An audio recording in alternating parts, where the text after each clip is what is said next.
नमस्ते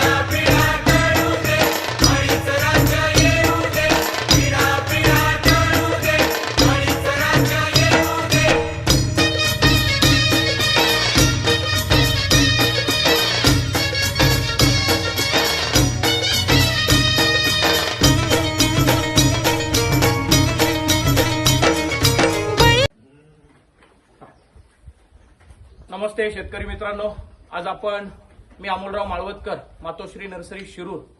मी आज आपलं बाबुर्डी गाव ना, बाबुर्डी तालुका श्रीगोंदा, जिल्हा अहिल्यानगर या ठिकाणी आज आपण अशा ठिकाणी आलो आहोत जे शेतीचं सोनं म्हटलं तरी चालेल आणि सोनंच आहे की प्रत्येक शेतकरी हा अलीकडे आणतो मी थोडंसं प्रत्येक शेतकरी हा रासायनिक खते यावर सरकारचा लागणारा जीएसटी आणि टॅक्सेस या सगळ्या गोष्टींना परेशान होऊन जी रासायनिक खतं आपण दुकानातून खरेदी करतो आणि याच अवाढव्य किमतीच्या सगळे जे काय खते, औषधे आणि आपण इतरही काही गोष्टी शेतीसाठी घेत असतो या गोष्टींना टॅक्सेस भरून आपण जी खतं घेतो, सगळ्यात महत्त्वाचं आपण आज खतांबद्दल बोलूयात. तर या खतांचं जे सोनं आहे या ठिकाणी शिर्के सर आणि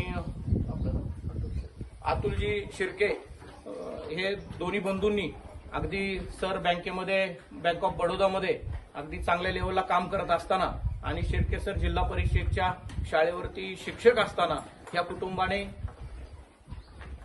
नोकरी करता करता शेतीचा वसा असा जपला आहे आणि इतकं संशोधन केलं आहे आणि त्याच्यामध्ये आपण बघतो की यांचा हा गीर गाईंचा गोठा हा कमी आहे परंतु हा अगदी सोनं देणारा आहे. त्यांच्या गरजेपुरता त्यांनी घेतलेला आहे.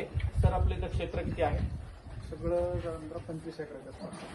25 एकर क्षेत्र आहे. तर मी मेन मुद्दा सांगतो, विषय काय आहे. शेतीला लागणारी खते आणि औषधे दोन्ही इथे तयार होतात. तर शेतकरी मित्रांना एक नवीनच संकल्पना आहे परंतु खूप सुंदर आणि चांगली आहे, सुटसुटीत आहे.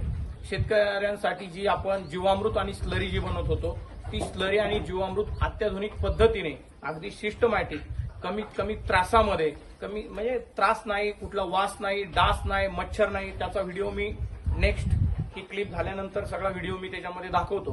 परंतु सरांकडून आपण जाणून घेऊयात की सर आपल्याला ही जी एक बॅग आहे आपण एका बॅगेचं आपण 2 बॅग इन्स्टॉलेशन केलेले आहे. आपण एका बॅग बद्दल थोडीशी माहिती द्या की या बॅगेला खर्च किती आला, त्या बॅगेला दररोज काय लागतं आणि ही बॅग दररोज काय देते आणि त्याच्यापासून शेतीला वापरल्यानंतर आपल्याला काय फायदे होतात, असे 4-5 विषयांबद्दल तुम्ही थोडंसं विश्लेषण करा. याची थोडीशी पार्श्वभूमी सांगतो की सुरुवातीला बाकी शेतकऱ्यांसारखे आम्ही पण पारंपरिक रासायनिक खतांचा उपयोग करायचो. मध्यंतरी आमच्या इकडं बिग बास्केटचं एक ऑर्गॅनिकचं कलेक्शन सेंटर चालू होतं फळं भाजीपाला आणि ते कलेक्शन सेंटरनी थोडंसं आम्हाला प्रोत्साहन दिलं की तुम्ही ऑर्गॅनिक फळं भाजीपाला तुम्ही त्याचं उत्पादन करा आणि तो विकत घेऊन शहरामध्ये तो विकला जाईल. तर त्या अनुषंगाने आम्ही आमचं रजिस्ट्रेशन केलं होतं बिग बास्केटला आणि मग त्यांनी आम्हाला सांगितलं की आमच्या शेतावर तुमचे ऑर्गॅनिक प्रॅक्टिसेस वाढवा. तर त्याच्या संदर्भात थोडीशी माहिती घेताना यूट्यूबवरती आम्ही पाहिलं काही ठिकाणी की जे आपले पाळेकर सरांचं जे तंत्रज्ञान होतं स्लरी बनवायचं त्याच्यामध्ये काही लिमिटेशन्स होते आपल्याला की त्याला थोडंसं आपल्याला ठराविक क्वांटिटीमध्येच आपल्याला ते बनवावं लागायचं. त्याला एक प्रकारचा वास यायचा, त्याला फिरवणं, त्याच्यानंतर त्याच्यामध्ये रोज त्याला टाकताना आपल्याला थोडंसं टेक्निकल अडचणी यायच्या.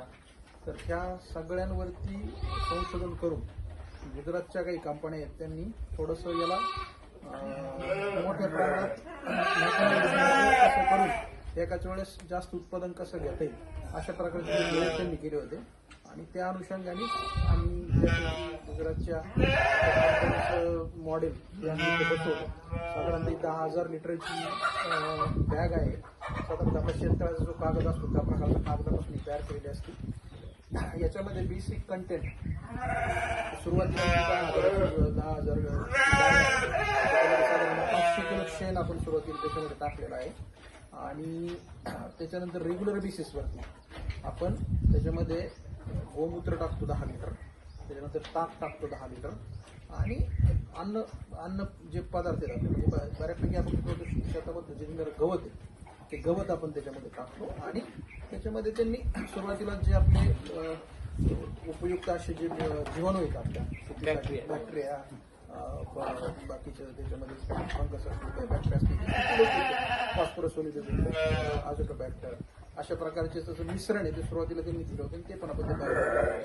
तर आपण साधारणतः रोज इकडून 300 लिटर मटेरियल आपण आतमध्ये टाकतो. म्हणजे याच्यामध्ये आपण साधारणतः 10 किलो शेण घेतो, 10 लिटर गोमूत्र घेतो, 10 लिटर आपण त्याच्यामध्ये ताक टाकतो, गूळ टाकतो, मीठ टाकतो जसे उपलब्ध असेल तसं आणि मग त्या पाण्याचं मिश्रण करून आपण बॅगमध्ये सोडतो आणि ते एक 24 तास त्याच्यात राहिल्यानंतर आपण दुसऱ्याकडून सुरुवातीला आपण 3 महिन्यासाठी बॅग लावून त्याच्यानंतर DVDC